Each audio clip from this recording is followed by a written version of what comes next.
Hey, what's going on, everybody? It's the CD guy, Johnny Z here. Thank you so much for tuning back into the channel, and today I'm going to be counting down my top 10 favorite metal vocalists of the 90s. Now, obviously, great metal vocalists from the 80s like Bruce Dickinson, Dio, Rob Halford don't suddenly become bad singers by the 90s, but the idea of this video here is separating decades and counting down the 10 metal singers whose voice best defined that particular era. And the era I'm talking about today is the 1990s, and needless to say, the 90s were a very different era for metal music than the 80s were, with the rise of progressive metal, industrial, alternative, and a thriving death metal scene and more. So definitely a different metal scene come the 90s here. So that's what I'm going to be talking about today. So with that in mind, let's get started here with my number 10. Coming in at number 10 here, let's go with Chris Barnes, formerly of Cannibal Corpse. And there'll always be a polarizing, long-standing debate here of who was the best frontman of the band. Was it Chris Barnes or was it Corpse Grinder Fisher? So there's no doubt that between the two of them, they both done awesome work with Cannibal Corpse. But when it comes to Chris Barnes here, I think between his work with Cannibal Corpse on records like Butchered at Birth, Tomb of the Mutilated, and The Bleeding, as well as his work with 6 Feet Under as well, he definitely deserves a spot here on this list, recognizable by his low, guttural style of lead vocals, and being the main songwriter for Cannibal Corpse during his tenure with the band as well. So with that in mind, I'm going to go with Chris Barnes at number 10, and, you know, between him and Corpse Grinder Fisher, who was the better vocalist for the band, I go back and forth all the time, but I guess today I'm leaning in more of a Chris Barnes direction, so that in mind, he's my number 10 here on the list. Turning to industrial now for my number 9, you're certainly not going to hear Marilyn Manson on any top 10 list of mine, unless it's a list of the worst singers of all time, but there are other great industrial vocalists from the 90s that helped to, you know, pioneer the industrial movement of the 1990s, right, alongside Al Jorgensen, my number 9 here on the list. Trent Reznor, you know, his voice was Nine Inch Nails for, you know, a majority of the 90s, and even going forward, right, with great vocal performances on The Downward Spiral, the Broken EP right here, The Fragile, and his collaboration with David Bowie on I'm Afraid of Americans from 1997. Again, he was that Nine Inch Nails sound with his creepy, atmospheric, you know, voice matched with his unique lyricism that conveyed a ton of emotions and defined some of these aforementioned records in the Nine Inch Nails catalog that I think are absolute classics. So with that in mind here, coming in at number 9, I'm going to go with Trent Reznor of Nine Inch Nails. Following that up now with my number 8, I'm going to go with Chuck Schuldiner, you know, one of the most influential and powerful voices in all of death metal. He did some amazing work with death in the 80s, of course, with Scream Bloody Gore and Leprosy, but in my opinion, Chuck and the band as a whole did their best work, you know, in the 90s with aggressive, booming vocals on records like Human, of course, Spiritual Healing, this album right here, Symbolic, The Sound of Perseverance, and Individual Thought Patterns. Schuldiner had this deep, raspy growl to his vocals, but also let his natural voice come through at times as well. I think one of the best examples of this can be found on his cover, Death's cover of Painkiller, originally by Judas Priest, on the Sound of Perseverance record as the hidden final track here, where Chuck goes full Rob Halford and reaches some insane high notes that would even rival the original, in my opinion. Number 7, how about Peter Steele from Type O Negative, one of the most recognizable voices in all of 90s metal. Steele's vocals led the charge of gothic metal with Type O, and his unique vocal style was a major part of the success of Type O Negative, alongside of his, you know, imposing vampire-like appearance, making for, you know, a very unique look as a frontman. And Type O Negative, very unique band as well, right?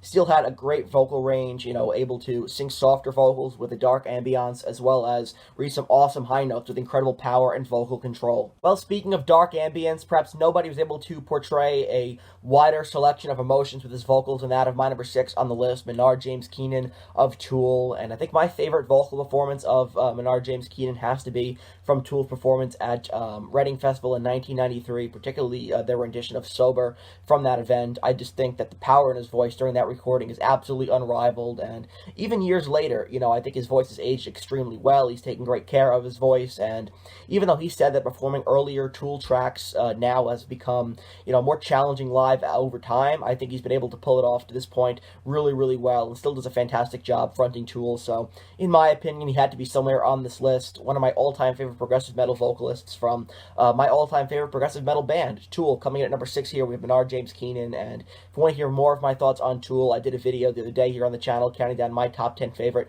progressive metal bands. I'll leave that link down in the comment section below. Breaking into the top 5 now with my number 5, I'm going to go with Phil Anselmo of Pantera. Definitely Phil Anselmo channeled his inner Rob Halford on Cowboys from Hell, especially on tracks like Cemetery Gates and Medicine Man. But, you know, as the 90s went on and Pantera's catalog seemed to get heavier with each release, his voice got more and more imposing and aggressive, and I just saw Heffterra, that's what I call the current iteration of the band, with Zakk Wylde and Charlie Benanti, open for Metallica last night, and I have to say, my expectations were definitely blown out of the water, even though, again, I'm like I've said many times before on this channel, I'm not a big fan of them continuing on as Pantera without the Abbott brothers. I just feel like there's something missing, which is why I call it Half Terra.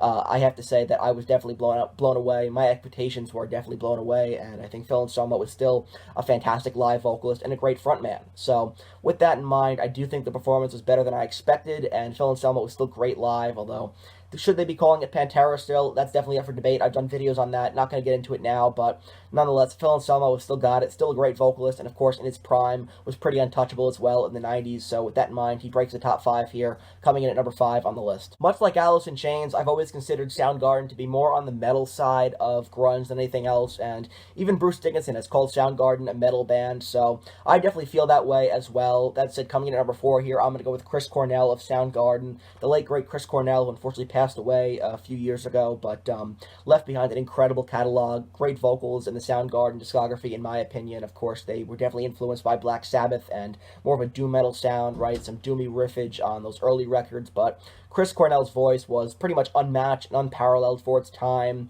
Definitely one of the best vocalists to come out of that Seattle scene. And I'll talk about my favorite vocalist to come out of the Seattle scene in a little bit. If you follow my channel, you probably know who it is already. But no doubt, Chris Cornell had an amazing, unique, booming voice. Could hit some insane high notes, had a great range as well. And like I said before, I consider Soundgarden to be more of a metal band than anything else. So with that in mind, had to put him in the top 5. Coming in at number 4 here, I'm going to go with Chris Cornell. Breaking into the top 3 now, I'm going to go with James LaBrie of Dream Theater. Now, I know this record here, their most recent album, is not from the 90s, but I think it's just a testament to the fact that his voice is still fantastic. James LaBrie, a fantastic vocalist of the progressive metal scene, probably one of my favorite progressive metal vocalists of all time, and definitely had one of the best voices of the 90s in terms of, you know, the growing progressive metal scene of that decade, and I think when it comes to his vocal range, able to hit some insane high notes as well. So with that in mind, I love his voice. I think it's still aged extremely well and did a great job on the most recent Dream Theater album, A View from the Top of the World from 2021. So even years later, he still sounds incredible as far as I'm concerned, and of course Dream Theater, a great progressive metal band. So when it comes to some of the best vocalists of the 90s, I had to put him in the top 3 here. Coming in at number 3, I'm going with James LaBrie. Number 2, how about Sebastian Bach, formerly of Skid Row? I mean, what could have been for Skid Row? Of course, Slave to the Grind, a monster release for them in 1991. I believe, and I could be wrong, I believe this was the highest charting metal album of all time at the time of its release on the mainstream charts, but that would soon be blown out of the water by, you know, bigger releases to come out later that year. But, you know, at the time, this was a massive album for them, and I think Sebastian Bach really came into his own as a vocalist here on this record, of course, doing fantastic work on their debut a few years prior, but come 1991, he had really blossomed into an amazing vocalist for the band, with real power behind his voice. I mean, that high note on Monkey Business is absolutely insane from this record here, and really, it just goes to make you think about what could have been for Skid Row had Sebastian Bach remained in the band and had the group not really lost a ton of momentum with the rise of grunge and alternative. You know, when grunge and alternative came, Skid Row were one of those bands that were kind of swept by the wayside, and then the next album they would release, Subhuman Race, was not nearly as successful, even though I do really enjoy it, but no denying that the sheer power of Sebastian Bach's voice on those albums lands him a spot here in the top 3. I absolutely had to put him at number 2 here on this list. I think wickedly underrated, all things considered, considering, you know, what would happen to Skid Row throughout the 90s and, you know, where they are now and where Sebastian Bach is now, but no doubt a really powerful voice in his younger years with some great performances on records like Slave to the Grind and Subhuman Race from the 90s that absolutely should be praised. With that said, coming in at number 2 here, I'm going with Sebastian Bach, formerly of Skid Row. Before I get to my number 1, I have a handful of honorable mentions here. So honorable mentions go out to John Tardy of Obituary. Of course, you have here we have Dave Mustaine from Megadeth, who was never considered to be a great vocalist, but I think definitely came into his own and definitely had his vocal peak in the 90s with records like Euthanasia and Countdown to Extinction. Also, Zach De La Rocha from Rage Against the Machine, Max Cavalera, Corpse Grinder Fisher, and James Hetfield of Metallica. I love, of course, James' younger voice in the 80s, but he definitely became more comfortable as a vocalist in the 90s on albums like, you know, the Black Album here on Load as well. So I wanted to include him here on this list in some capacity. Again, I saw Metallica last night. Still a fantastic vocalist, but when it comes to, you know, all of these great vocalists, I think they did a fantastic job in the 90s, but I can only fit 10 on the list here today. And finally, coming in at number 1, this really shouldn't be that surprising if you follow the channel, I got to go with Layne Staley here of Alice in Chains. Just like Soundgarden, they were more on the metal side of grunge than anything else, right? And Layne Staley's voice back before it started to wither a bit due to his substance abuse issues. I think he had one of the most powerful voices in the budding Seattle scene, right? Eventually, with the release of Nevermind by Nirvana, suddenly all eyes were on Seattle, and that's when Alice in Chains really rose to prominence. But they're a band that I think did incredible work that, still to this day has aged extremely well. They're my third favorite band of all time, and Layne Staley's vocals on, these records here, of course, Facelift, Dirt as well, right? The self-titled album, Tripod, it's all fantastic. Also did some great work with Mad Season as well, fantastic side project. Layne Staley was an amazing lyricist and a great vocalist as well, whether he was hitting some insane high notes on a track like Man in the Box or doing the acoustic thing on tracks throughout, Sap and Jar of Flies. An incredible vocalist here, and in my opinion, the best of the 90s. So that wraps up this video here, counting down my top 10 metal vocalists of the 90s, which should be visible right over here. If you enjoyed this video, please give it a thumbs up, subscribe to the channel down below. We are so close to hitting 1.5 thousand subs on YouTube, which sounds crazy to say, but if you have not subscribed to the channel, please go ahead and do so. And also be sure to turn on the bell for notifications so you never miss a new upload. I am planning on doing a sequel to this, counting down my favorite metal singers of the 80s, so you definitely want to stay tuned for that. And of course, let me know down in the comment section below, what are some of your favorite metal vocalists of the 90s? Let me know all that good stuff down in the comments. And until next time, it's the CD guy, Johnny Z, signing off. Take care, everybody.